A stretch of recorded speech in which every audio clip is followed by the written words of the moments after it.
la historia hacia la libertad, deshaces los miedos que atan, derribas los yugos que oprimen la voz. Ven, Espíritu Santo, llena los corazones de tus fieles y enciende en ellos el fuego de tu amor. Envía, Señor, tu Espíritu, que renueve la faz de la tierra. Oh Dios, que llenaste los corazones de tus fieles con la luz del Espíritu Santo, concédenos que, guiados por el mismo Espíritu, sintamos con rectitud y gocemos siempre de tu consuelo, por Jesucristo nuestro Señor. Amén.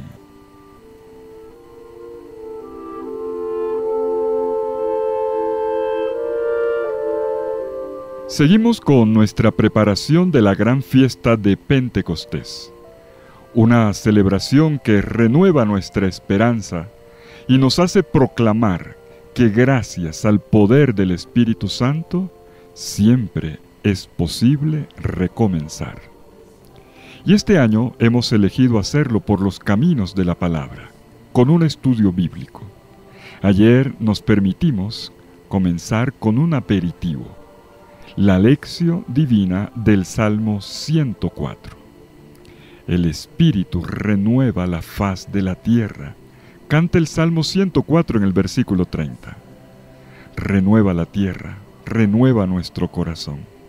Es el Espíritu nuevo anunciado por los profetas que transforma, si somos dóciles, un corazón de piedra en un corazón de carne.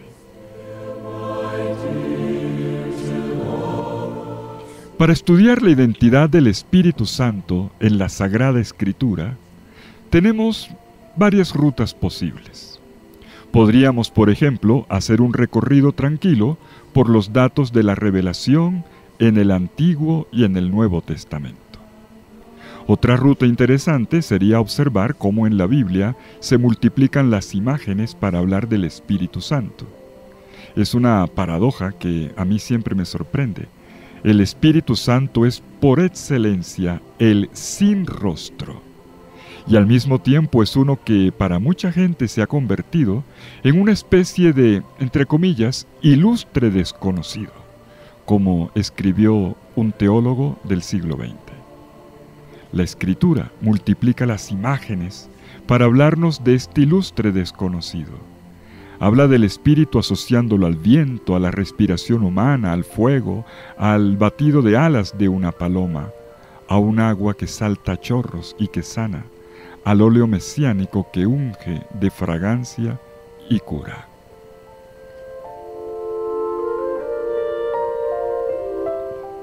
Pero pienso que en diversos cursos, o lección divina, o retiros, seguramente ustedes ya han hecho reflexiones sobre este tema. Por eso, cuando sabemos que hay diversas maneras de entrar, diversos aspectos que podríamos subrayar sobre el Espíritu, yo quiero proponerles uno en particular. Quisiera invitarlos a ir más a fondo en la identidad de este amor que une al amante con el amado, al Padre con el Hijo, una expresión bellísima del gran San Agustín. El Espíritu que crea en nosotros la intimidad con Dios, como dice el padre de la Iglesia, San Basilio Magno. Esa intimidad de que habla San Basilio es precisamente la base de la vida espiritual.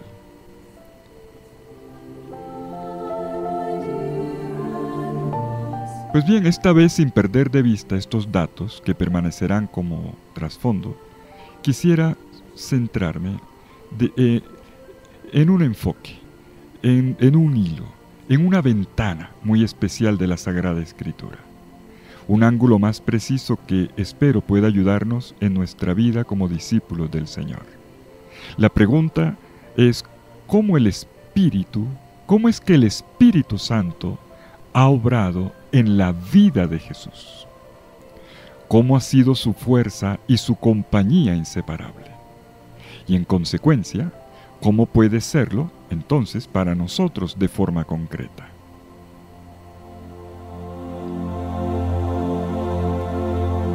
Y lo digo así, de forma concreta.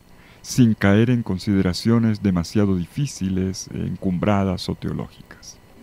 Y para responder, me he dejado invitar por una observación del padre de la Iglesia San Basilio el Grande, Basilio Magno, quien vivió en Turquía, al norte, en la Capadocia, entre los años 30 y 379. Un padre de la Iglesia muy apreciado, uno de los primeros grandes teólogos del Espíritu Santo. Pues en una ocasión, leyendo San Basilio Magno, me llamó la atención la frase: el Espíritu Santo es el compañero inseparable de Jesús. Lo encontré en un tratado un tanto complejo, pero hermoso, escrito por él sobre el Espíritu Santo. Un tratado que nos ha ayudado a apreciar mejor la divinidad del Espíritu Santo, que, por cierto, fue luego acertada, recogida por un concilio después de su muerte.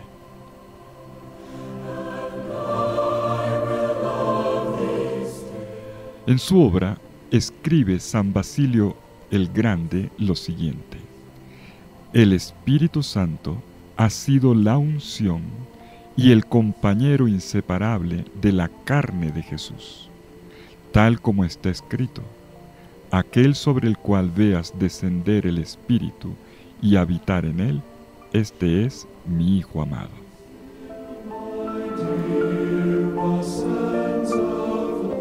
Y sigue comentando San Basilio Magno, que el Espíritu Santo, dice él, siempre estuvo presente en la vida del Señor, convirtiéndose en la unción y el compañero inseparable, de manera que toda la actividad de Cristo se desarrolló en el Espíritu.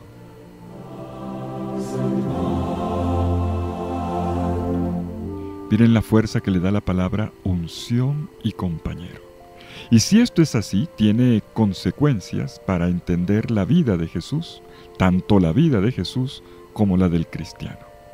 Por una parte, el Espíritu Santo es aquel que ha acompañado siempre a la persona de Cristo. Y quisiera en este estudio bíblico darle carne a esta afirmación. Vamos a enfocarnos en la manera como el Espíritu se hace presente en la vida, la persona y la misión de Cristo.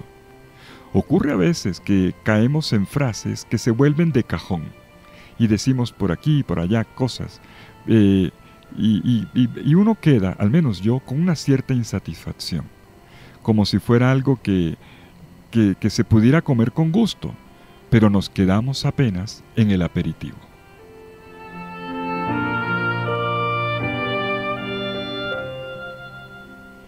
Y comprendemos no solamente a Cristo, nos comprendemos también a nosotros. Podemos aplicar este riquísimo contenido bíblico y teológico ligado al tema de la unción de Cristo en el Espíritu a nuestro discipulado cristiano. Recibir la unción significa tener al Espíritu Santo también nosotros como compañero inseparable en nuestra vida. Hacer todo en el Espíritu, en su presencia, con su guía. Y esto requiere de uno una cierta docilidad para poder ser empujado, movido, o como dice Pablo en Gálatas 5:18, para ser conducidos, guiados por el Espíritu Santo.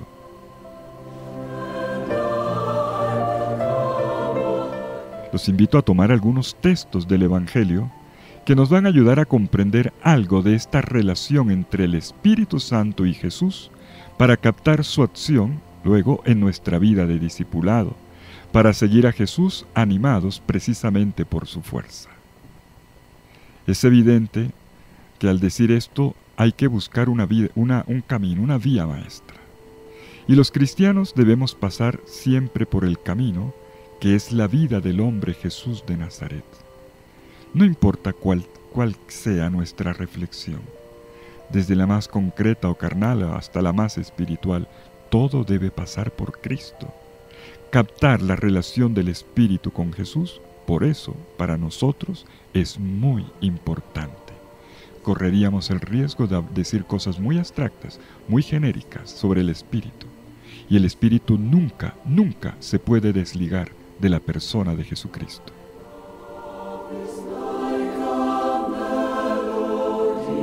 San Juan Eudes, el fundador de la congregación al que yo pertenezco, va a resumir esta misma idea de San Basilio Magno, diciendo con una imagen muy diciente: el Espíritu Santo es el corazón de Jesucristo.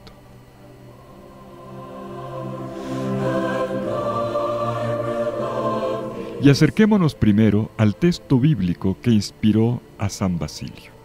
Está en Hechos de los Apóstoles, capítulo 10, versículos 37 al 38. Dice así: Vosotros sabéis lo ocurrido por toda Judea, comenzando por Galilea, después del bautismo que predicó Juan, cómo a Jesús de Nazaret le ungió Dios con el Espíritu Santo y poder, y cómo pasó haciendo el bien y sanando a todos los oprimidos por el diablo, porque Dios estaba con él.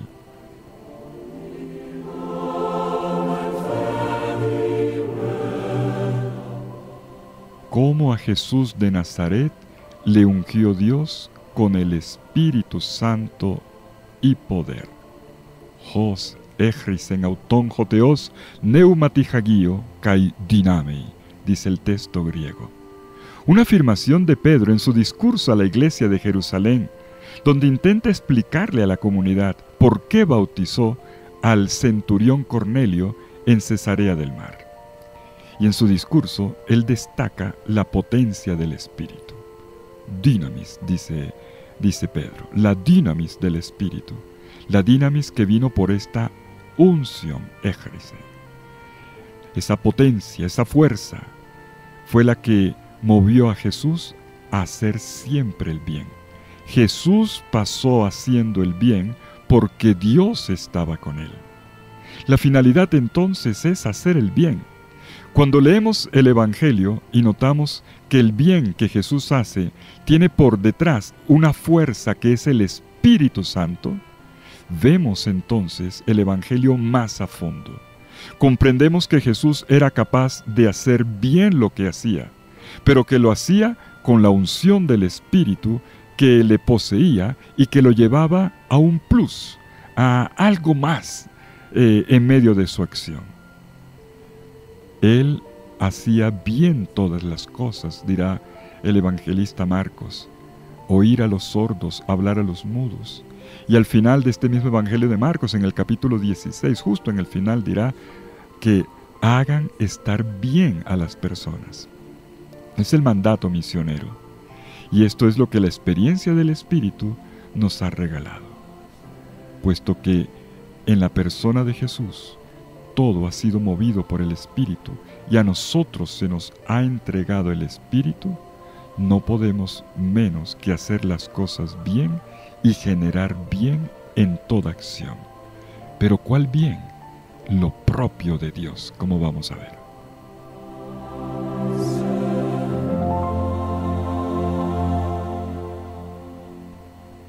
Jesús de Nazaret fue ungido por Dios con el Espíritu Santo y poder, y pasó haciendo el bien, sanando a todos los oprimidos por el diablo, porque Dios estaba con él. Esta síntesis del ministerio de Jesús en Hechos de los Apóstoles es todo un programa de vida. Inspira para comprender hacia atrás los evangelios y en ellos todo el actuar de Jesús, y hacia adelante a nosotros para vivir ungidos por el Espíritu en un amor, en un hacer el bien, en un compromiso hecho con inteligencia y siempre ungidos por el poder de Dios.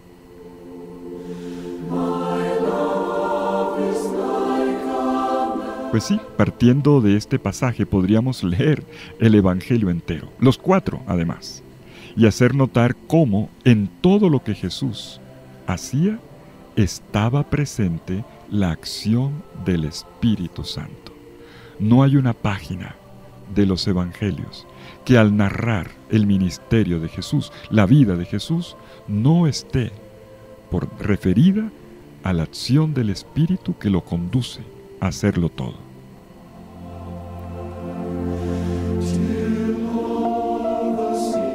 Claro, yo sé ya lo que están pensando. Si nosotros vamos ahora a leer todas las páginas de los evangelios, una por una, explorando la acción del Espíritu, bueno, necesitaríamos de un curso entero. En este estudio me limito, permítamelo, a escoger algunos pasajes que a mí, con todos los límites que yo tengo, me parecen significativos.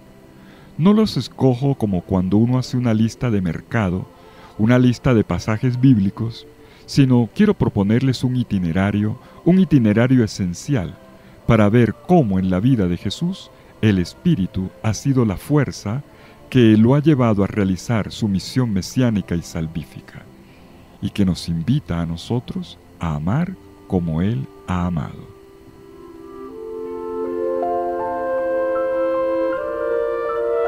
Y fíjense, es en este sentido que entendemos la intuición que Pablo tiene cuando relaciona el Espíritu Santo y Jesús, también Él. En la primera carta a los Corintios, en el capítulo 12, versículo 3, dice Pablo que nadie puede decir que Jesús es Señor sino bajo la acción del Espíritu Santo. Para comprender que Jesús es el Señor, el Kyrios, el Señor de nuestra vida, necesitamos de esta capacidad que nos da el Espíritu Santo. ¿Por qué? Porque en todo lo que Jesús ocurre, se revela, se manifiesta, está la acción del Espíritu Santo.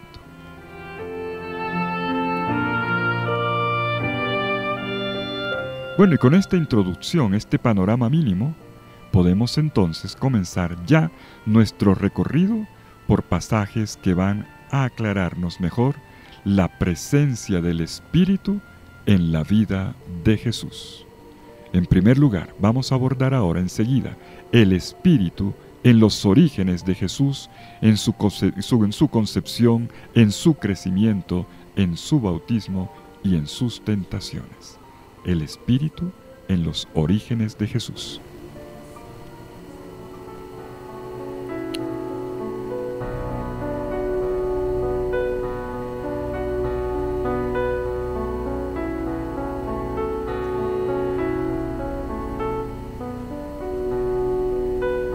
El Espíritu de Dios está sobre mí. El Espíritu de Dios está sobre mí,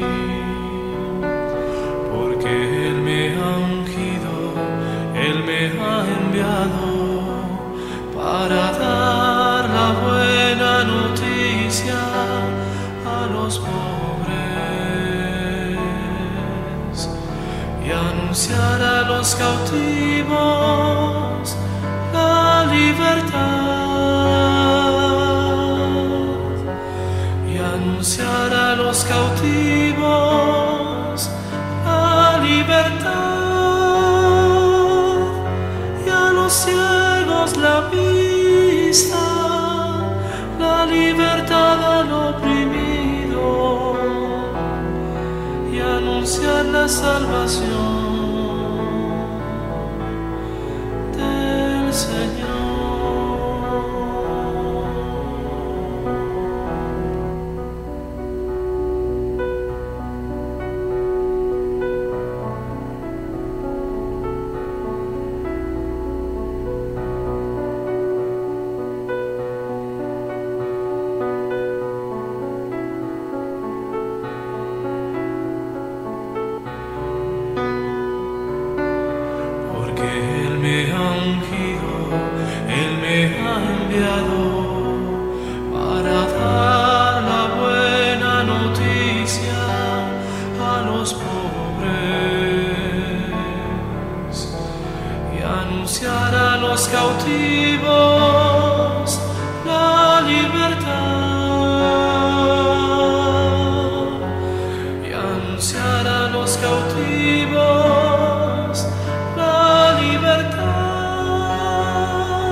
Comencemos nuestro itinerario con la infancia y el crecimiento de Jesús, con estas páginas de los Evangelios que testimonian la fe de la Iglesia naciente sobre los orígenes de Jesús, y vamos a arrancar de aquí. En Mateo y en Lucas se dice que un hombre como Jesús solo Dios nos lo podía dar. Y esta es la modalidad teológica con la que los evangelistas han sabido expresar esta verdad. Lo hacen llevándonos a los lectores del Evangelio a reconocer que es el Espíritu Santo, el que ha hecho posible su venida al mundo. Si es verdad que se trata de un hombre como solo Dios nos lo podía dar, entonces Dios nos lo ha dado en la potencia del Espíritu Santo.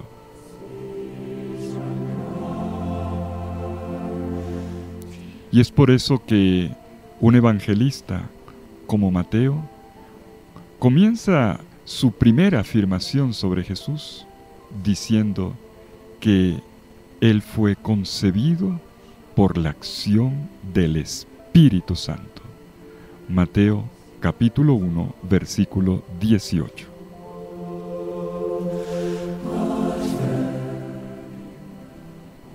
En el Evangelio de Lucas, en el relato de la Anunciación, también se menciona por primera vez la persona de Jesús. Y Él entra en el escenario justo en el momento en que es concebido en el vientre virginal de María Santísima. En el relato tan conocido de la Anunciación, el ángel Gabriel le dice a María, Lucas 1:35, el Espíritu Santo descenderá sobre ti. El poder del Altísimo te cubrirá con su sombra. ¿Sí? Con su sombra, que es la Shekinah, que es la potencia de vida del Altísimo. Y sigue, de ahí que el que va a nacer será santo y llamado Hijo de Dios. Solo el Espíritu Santo podía acompañar el abajamiento, por decirlo con una palabra técnica que a Pablo le gusta, la kenosis, el vaciamiento del Hijo Eterno de Dios en el hombre Jesús, hasta hacer posible la encarnación de aquel que, como dice el himno de Filipenses, tenía desde el principio la esencia de Dios, la naturaleza de Dios.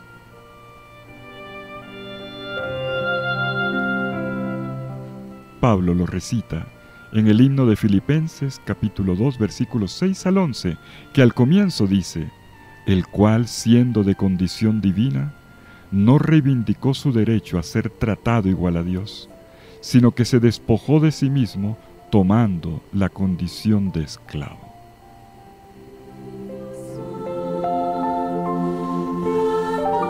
Y esto mismo es lo que nos dicen de forma narrativa, no hímnica como Pablo, de forma narrativa, los evangelios de la infancia, pero precisando que allí estaba obrando el Espíritu Santo.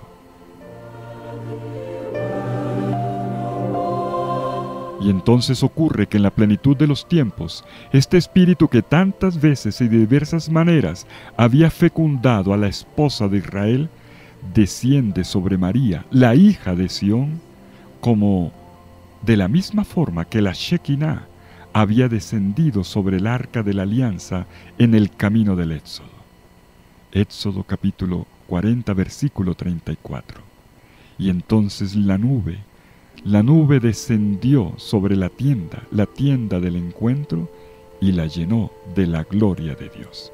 Esta es la Shekinah, Dios que viene a habitar. Y entonces lo imposible, lo humanamente imposible, encuentra espacio en la tierra. La Virgen de Nazaret se convierte en la madre del Mesías prometido, la madre del Hijo de Dios.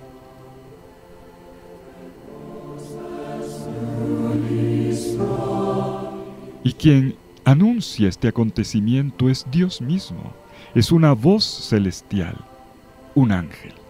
El Espíritu Santo descenderá sobre ti, y el poder del Altísimo te cubrirá con su sombra. El Espíritu llevará a cabo lo que es imposible para los humanos, pero posible para Dios. Él es el protagonista de la nueva creación. El que en la creación del mundo se cernía sobre esa superficie sin forma y vacía, descenderá ahora al útero vacío de María y comenzará la nueva creación. El Espíritu, el poder eficaz de Dios, su Shekinah, su presencia que habitó a la tienda en el camino del pueblo en el Éxodo, y que la convirtió en el lugar santísimo, y que estaba presencializado por la nube que hizo sombra, Él mismo viene ahora a colocar su hogar en María, quien entrará en la sombra del poder de Dios. El Espíritu descenderá sobre María en su seno virginal. Y aquí que la Virgen concebirá al Hijo de Dios, el Santo. Por lo tanto, y sólo de esta manera, es posible distinguir la filiación de Jesús, de Jesús como Hijo de Dios y a María como la Madre de Dios.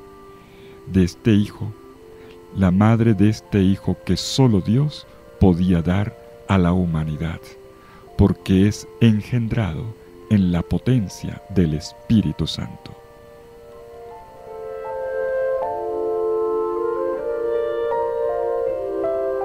El Espíritu Santo desciende para crear en María, en ella y solo en ella, la verdadera humanidad del Hijo del Altísimo.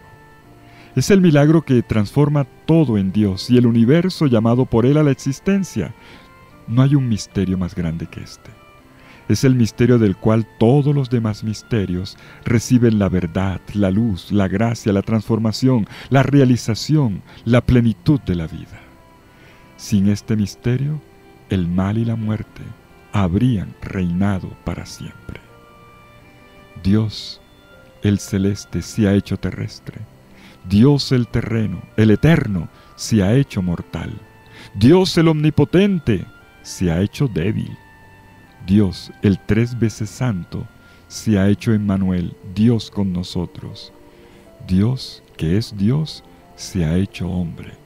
Y esto es obra del Espíritu Santo. Se encarnó por obra del Espíritu Santo. Recitaremos nosotros siempre nuestro credo. Y aquí el gran misterio de la encarnación, la humanización de Dios. María de Nazaret, por obra de esta acción del Espíritu, por esta acción del Espíritu, se convierte en el lugar en el cual el Dios invisible se ha hecho visible. El lugar en el que Dios, el Dios que no puede ser visto, se ha hecho el hombre que nos narra a Dios, como dice el prólogo de Juan en el capítulo 1, versículo 18.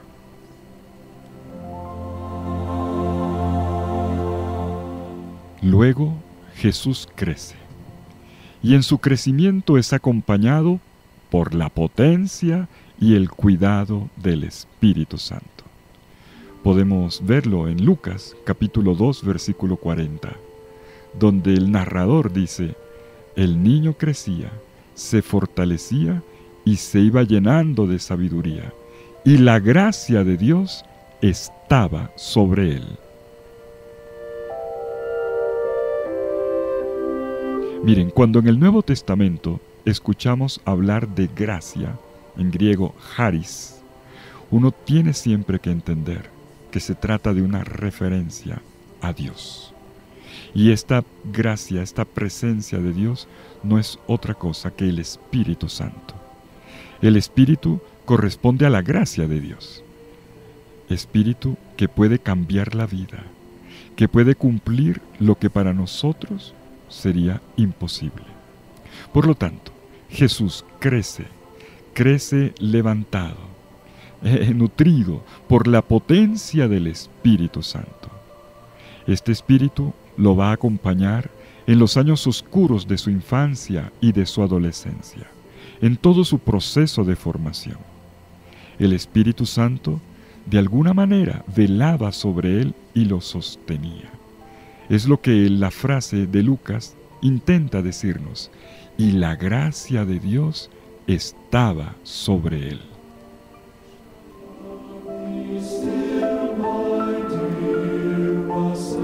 hay un camino de maduración que ocurre en el Espíritu Santo. El Espíritu hace crecer, el Espíritu hace madurar, el Espíritu te hace adulto, y esto es lo que se dice de Jesús en Lucas 2:40. Por el Espíritu, Jesús podía crecer lleno de sabiduría y de gracia.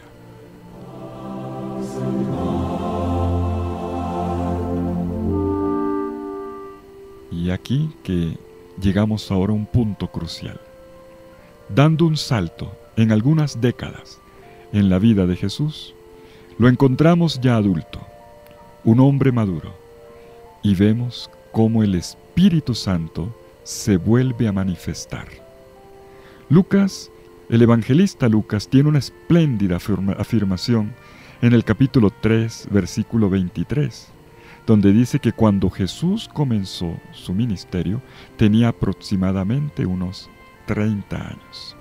Y este es el primer acontecimiento. Esto ocurre cuando el primer acontecimiento ya de la vida pública de Jesús tiene lugar, el de su bautismo en el Jordán.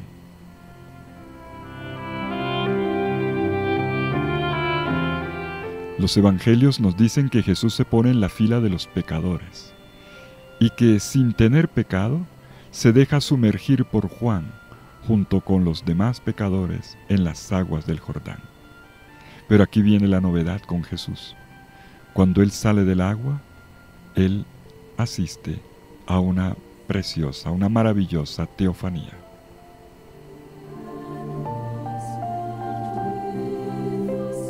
Una teofanía en la que se escucha la voz del Padre, pero donde lo que se visibiliza es el Espíritu Santo, una espiritufanía.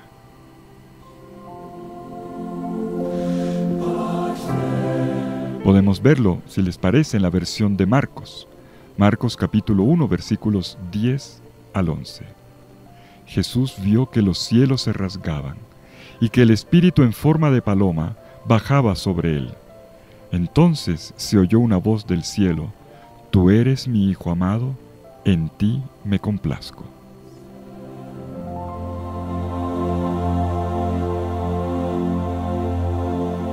Este Espíritu que desciende sobre Jesús es el mismo soplo que se cernía sobre las aguas antes de la creación.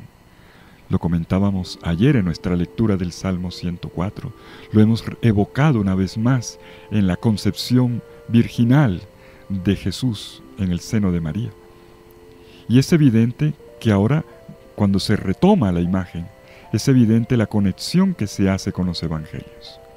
Cuando uno abre la Biblia y lee Génesis, capítulo 1, versículos 1 al 2, encuentra esta frase: En el principio creó Dios el cielo y la tierra. La tierra era caos y confusión, oscuridad cubría el abismo y un viento de Dios aleteaba por encima de las aguas.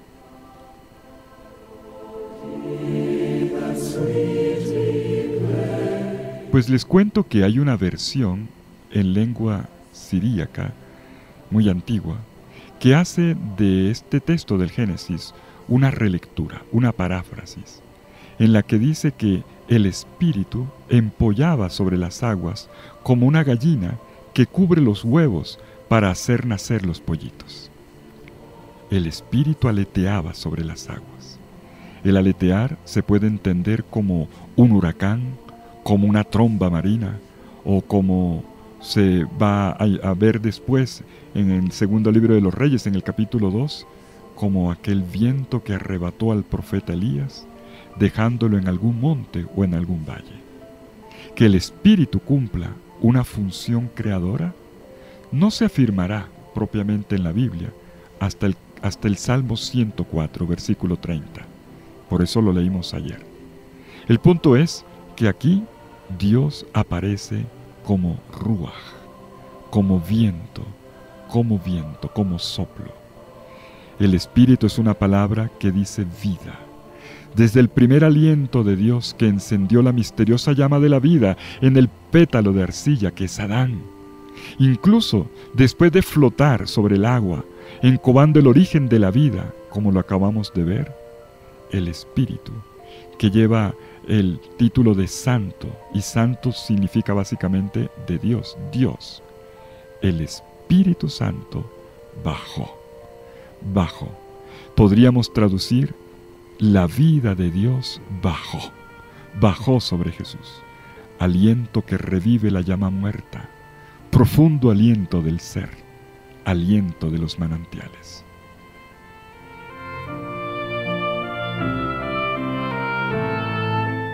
Y es así como en el relato del bautismo se representa la plenitud de los tiempos.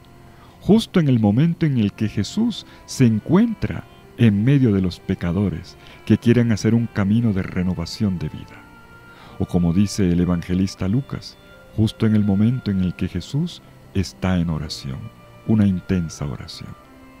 No ocurre en medio de una liturgia, algo así como una escena acompañada de cantos y de rituales. Ocurre en un momento en el que Jesús se ha dejado sumergir por el Bautista en el Jordán, cuando Juan predicaba a los presentes que cambiaran de vida, que se convirtieran.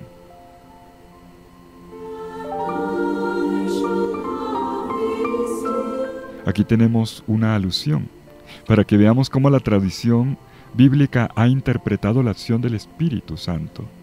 Hay una alusión en el llamado Evangelio de los Hebreos.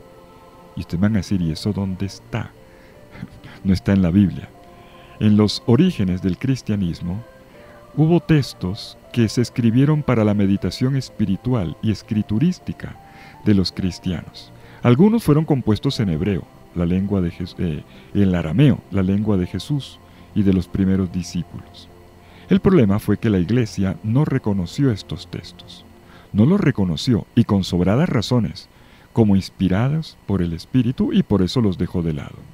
Sin embargo, algunos de estos documentos han sido citados por la patrística. Ellos le dieron valor a algunos de ellos. Por ejemplo, San Jerónimo de Estridón, dice que en el Evangelio de los Hebreos le llamó la atención esta frase. La voy a citar. Y ocurrió que cuando el Señor llegó hasta fuera del agua, toda la fuente del Espíritu Santo descendió sobre él y descansó sobre él y le dijo: Hijo mío, en todos los profetas estaba yo esperando por ti, para que tú vengas y yo pueda descansar en ti, porque tú eres mi reposo. Tú eres mi Hijo primogénito, que me das tanta alegría, que reinas por siempre.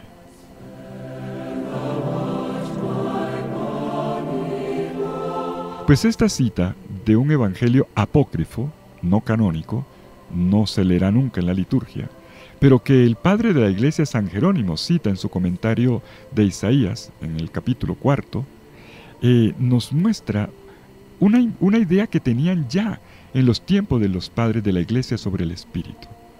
El Espíritu Santo, podríamos decirlo con una expresión que puede sonar un poco estrafalaria, como madre de Jesús.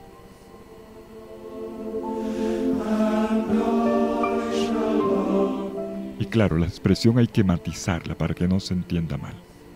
Jesús es hijo del Espíritu Santo.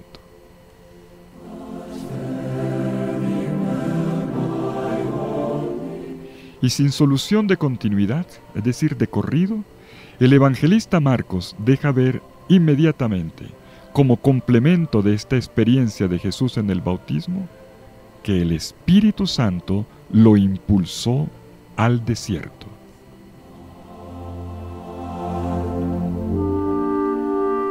Leamos Marcos capítulo 1 versículos 12 al 13. A continuación el Espíritu lo empujó al desierto. A mí me encanta la manera como lo dice Marcos en griego. Kaiotis, toneuma, auton, ekbale, eisten, eremon.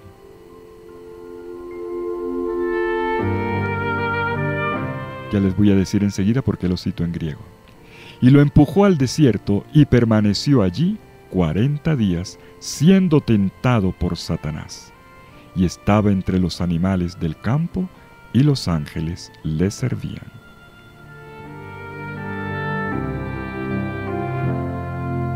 De Jesús se acababa de decir que había hecho la experiencia de la voz del Padre, quien lo había proclamado Hijo amado, al mismo tiempo que había sido inmerso en la potencia del Espíritu.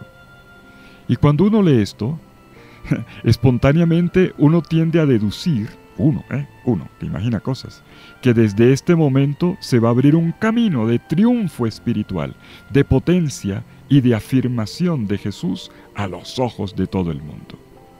Claro, es que uno siempre tiende a proyectarse en Jesús y a tratar de ver en Él lo que uno haría. Pero no, ¿saben una cosa? No, ocurre lo contrario. Uno tiene que escuchar lo que el Evangelio dice. No aparece, apenas Jesús tiene la llenura del Espíritu en el bautismo, no aparece un camino ancho. No hay un triunfo, sino que enseguida, y esto es lo que el Evangelio subraya, el Espíritu lo empuja al desierto.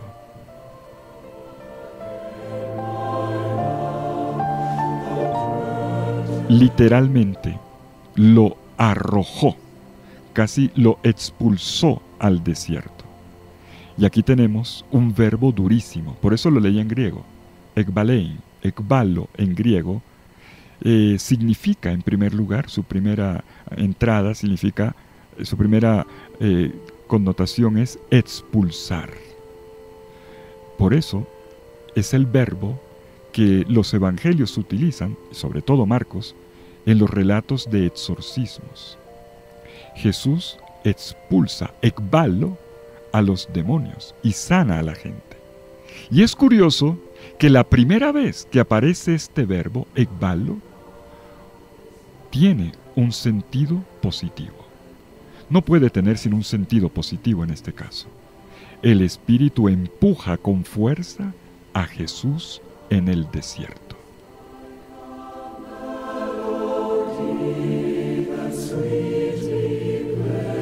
Es curioso que el verbo sea exactamente el mismo. Pues bien, el Espíritu reubica a Jesús en un escenario de combate. El lugar es el desierto, el tiempo es de 40 días y la acción es el de ser tentado constantemente por Satanás. La potencia de Dios lo arroja en este lugar desértico que la Biblia ve como tenebroso. Una soledad poblada de aullidos, dirá el libro del Deuteronomio en el capítulo 32, versículo 10. Ciertamente, el desierto es un lugar de muchas evocaciones. Tiene una riqueza simbólica impresionante. Es el lugar, por ejemplo, de los orígenes. En Génesis 2:5 se dice que Dios creó no ya sobre el caos, como en el capítulo 1 del Génesis, sino en una tierra desértica, no cultivada. Y entonces Dios sopló su ruaj en la nariz del Adán para constituirlo en un ser viviente. Dios crea en el desierto, según el segundo relato de la creación del Génesis. Y el desierto también cobra una importancia enorme en el camino de la Pascua. El éxodo del pueblo de Israel, camino de libertad, o mejor, de aprendizaje de la libertad para poder habitar la tierra dada por Dios, como lo explica bien el capítulo 8 del libro del Deuteronomio. Y es también el lugar de la renovación. Cada vez que el pueblo se renueva y vuelve a empezar a retomar el camino con Dios, eso ocurre una y otra vez. ¿A dónde van? Al desierto. Por eso no les extrañe que Juan Bautista no comience la predicación en Jerusalén. Comienza en el desierto, donde todo había tenido su origen. El desierto es el lugar también de la renovación de la alianza. Como dice Oseas 2:16, un texto que todos conocemos de memoria: me la llevaré al desierto y le hablaré al corazón. Y no solo el pueblo de Dios, también la vocación del profeta será renovada en el desierto, como le ocurre al profeta Elías en los capítulos 18 y 19 del primer libro de los Reyes.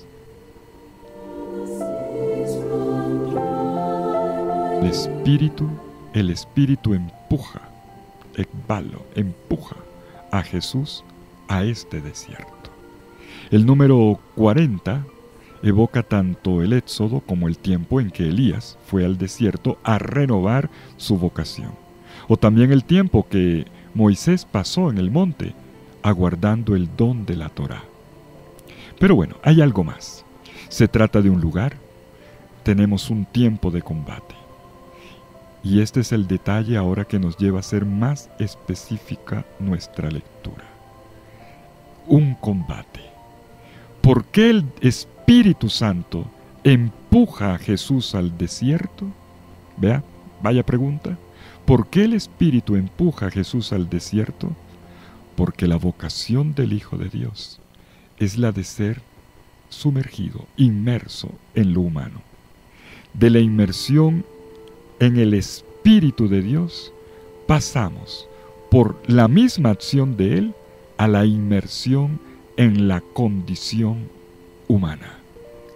Vivir crisis, vivir travesías desérticas, vivir combates es propio de nuestra naturaleza humana. Y Marcos no lo podría decir mejor. Es el Espíritu el que fuerza dulcemente a Jesús a esto. ¿Por qué? Porque el Padre lo quiere. Si se puede decir así, el Padre quiere que el Hijo se haga humano. Y esto es lo que lleva a hacer de su propia vida una obra maestra de humanidad. Y esto nos interesa mucho, ¿saben?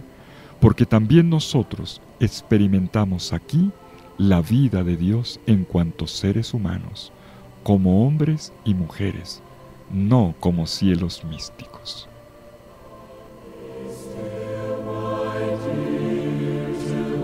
Para llegar a esto, Jesús, como todos los seres humanos, ha tenido que vérselas con las propias profundidades, con sus abismos. Vivió largo tiempo en el desierto para conocerse a fondo a la luz de la palabra de Dios. ¿Y conocerse cómo? En el lugar árido en el que la esencia de otras presencias lo lleva a vérselas consigo mismo, al famoso conócete a ti mismo.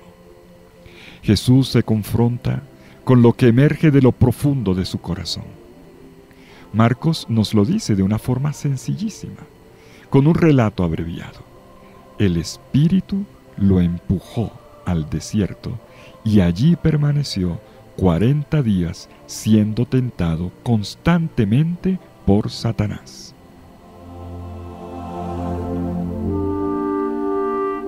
Esta frase, siendo tentado constantemente por Satanás, es una de las frases inagotables del Evangelio. Hay 3 palabras que lo dicen todo. Tentado constantemente Satanás. Nos hace gritar que es una estremecedora maravilla, una tremenda consolación.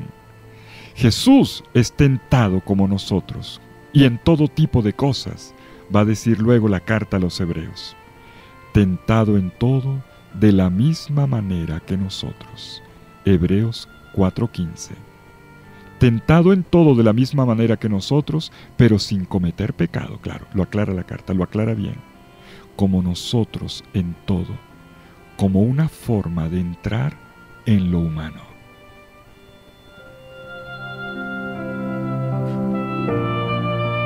La acción del Espíritu en Jesús tiene que ver entonces con sus combates. Los relatos de Marcos, de Mateo y de Lucas van a expandir luego en 3 tentaciones específicas lo que ocurre en el último día. Pero Marcos nos ha dicho todo en una apretada síntesis. Un Jesús siempre tentado. ¿Tentado en qué? Marcos no lo dice. Es tan inteligente que evita ser demasiado preciso y nos deja la tarea a nosotros, para que contemplando a Jesús comprendamos nuestras tentaciones que son tan diversas. En realidad lo que Marcos dice es que hay que releer el Evangelio entero, porque allí, página tras página, episodio tras episodio, Jesús será tentado por diversos interlocutores que representan la adversidad típica de Satanás, un Satanás que se opone a Dios y a su Mesías. Y no es difícil imaginar cuáles son esas tentaciones. La de crearse un Dios y un Mesías a nuestra imagen y semejanza. la de hacer coincidir nuestros ídolos con el reino de Dios, la del egoísmo narcisista que hace a los otros, los convierte en instrumentos sometidos a nuestro capricho, a nuestra voluntad. Cambiar las piedras en panes, de manera que otros vengan donde nosotros a abastecerse. Es el egoísmo que pone a los otros al servicio de uno y no al revés, como de hecho debiera ser, nosotros ponernos a su servicio.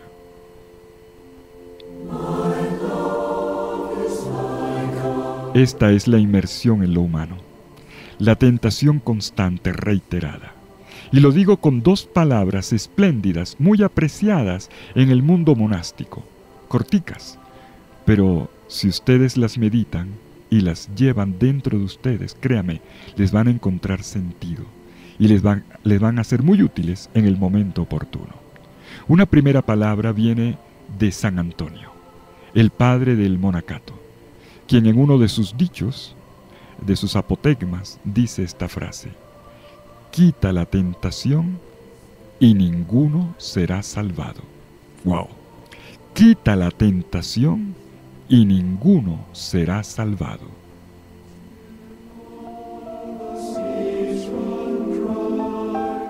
La segunda frase es un dicho de Jesús, que no está en los evangelios. Es lo que llamamos técnicamente en los biblistas un ágrafa. Una palabra de Jesús que no está en los evangelios, pero que es citada luego en el resto del Nuevo Testamento o en la tradición posterior. Y la encontramos, esta frase de Jesús, en la Didaché de los apóstoles, y concretamente en un texto siríaco. Cuando yo la leo, a mí me hace reír. Dice así: un hombre tentado es un inepto. Un hombre tentado es un inepto. O sea, uno que no sabe hacer nada, que cree que puede y al final sale con un chorro de babas, con nada.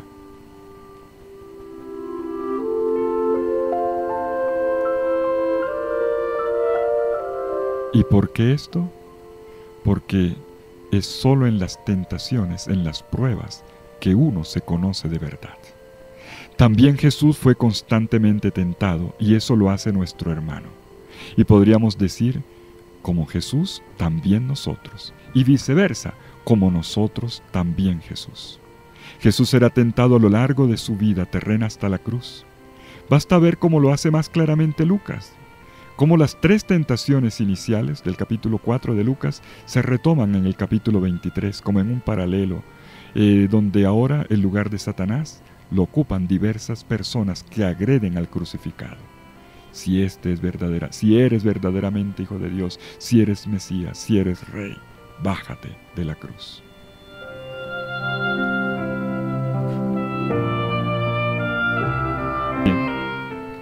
Pues bien, los evangelios muestran cómo la vida entera de Jesús, hasta el último momento, está llena de tentaciones. Y ya ustedes se imaginan lo que voy a decir.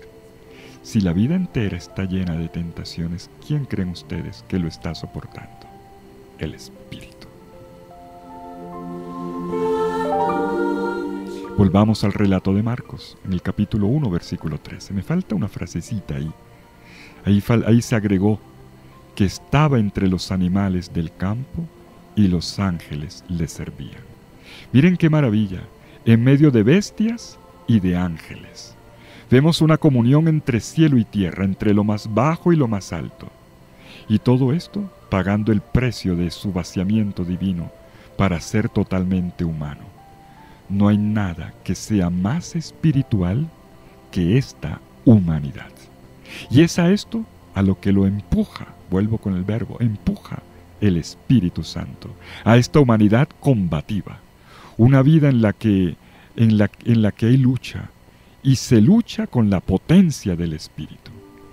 Y entonces tenemos que decir que quien quiera vivir junto a Jesús, en el seguimiento de Jesús, hará la misma experiencia consciente y en última instancia victoriosa.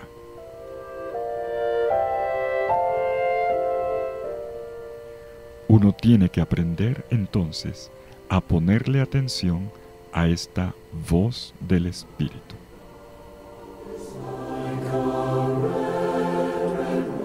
Jesús lucha con nosotros, Jesús vence en nosotros con la potencia del Espíritu. Hay una página bellísima del gran Agustín, San Agustín, que dice: tú te preocupas porque has sido tentado. No te preocupes, porque así como cuando Jesús fue tentado, Él venció, también Él ha luchado en ti para que tú puedas vencer.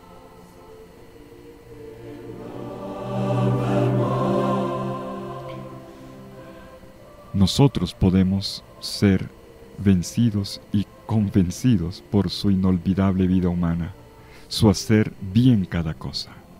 Su vida ha sido una trayectoria completa llevada a cabo en la inspiración que le hablaba al corazón, la del Espíritu Santo. Y en esta inspiración, Jesús, ahora empujado con potencia en el Espíritu Santo, también ahora en el Espíritu, Jesús conoce nuestros nuevos desiertos, para que vivamos y muramos sin miedo, para que podamos salir renovados, inmersos en esa humanidad nueva que es propia de Él y que nos permite entrar en este ámbito refrescante de vida que es el Evangelio.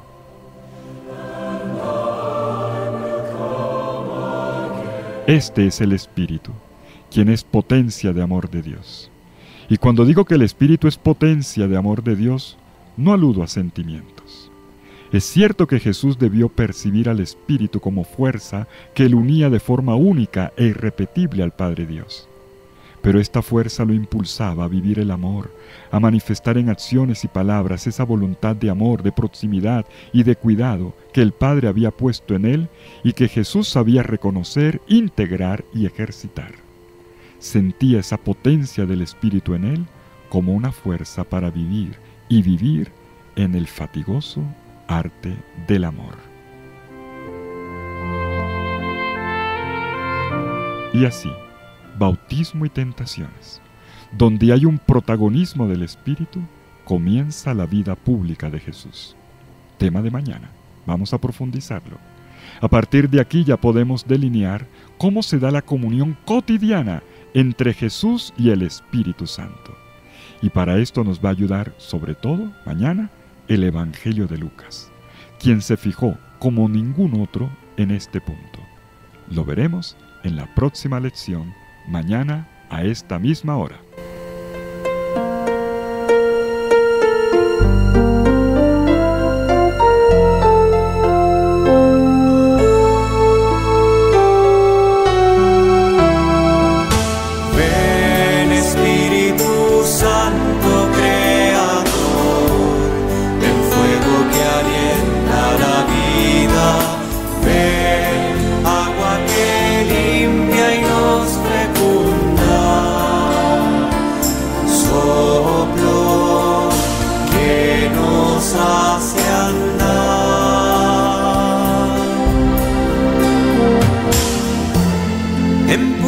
La historia hacia la libertad, deshaces los miedos que atan, derribas los yugos que oprimen la voz, sacudes las cobardías.